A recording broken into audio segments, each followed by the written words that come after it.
सरकटे का आतंक।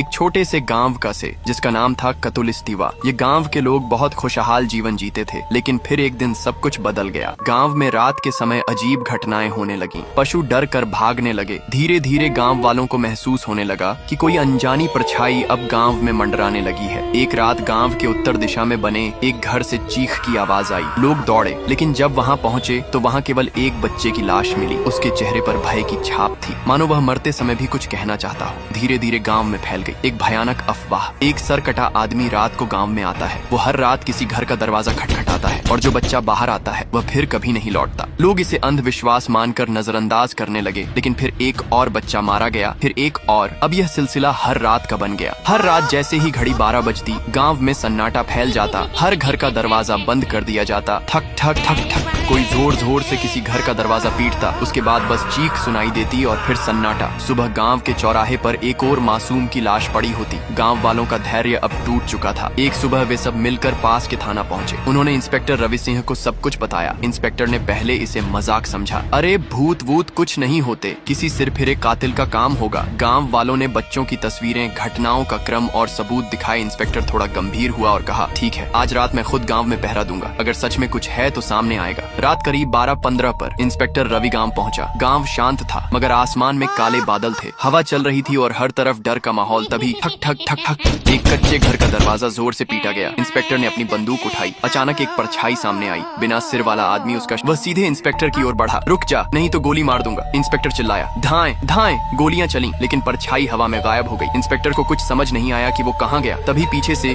एक झटका और इंस्पेक्टर की लाश जमीन पर गिर गई। सुबह इंस्पेक्टर की लाशें गांव के बीचों बीच रखी थी। अगली रात फिर वही दस्तक। इस बार शिकार बना आरव, 10 साल का एक मासूम बच्चा। वो जब किसी ने दरवाजा खटखटाया, शायद बाबा होंगे सोचकर, उसने दरवाजा खोला और फिर वही अंधेरा, वही कुल्हाड़ी, वही साया। सुबह आरव की लाश गांव के बीचों बीच रखी थी। आरव का एक बड़ा भाई था, नारुतो। वो शहर में पढ़ता था, लेकिन जब उसे भाई की मौत की खबर मिली तो वह रोते हुए गांव पहुंचा। भाई की हालत देखकर उसका दिल कांप गया। वो फूट फूट कर रोया, लेकिन फिर उसकी आंखों में आंसू नहीं, आग थी। वो आरव की कब्र पर गया, हाथ जोड़कर कहा, भाई मैं तुझे बचा नहीं पाया, पर अब मैं तुझे न्याय दिलाऊंगा। मैं उस सरकटे साए से बदला लेकर रहूंगा, चाहे मेरी जान ही क्यों न चली जाए। किया नारुतो सरकटे को मर पाएगा। उस देखने के लिए फॉलो कर कमेंट करो पार्ट 2।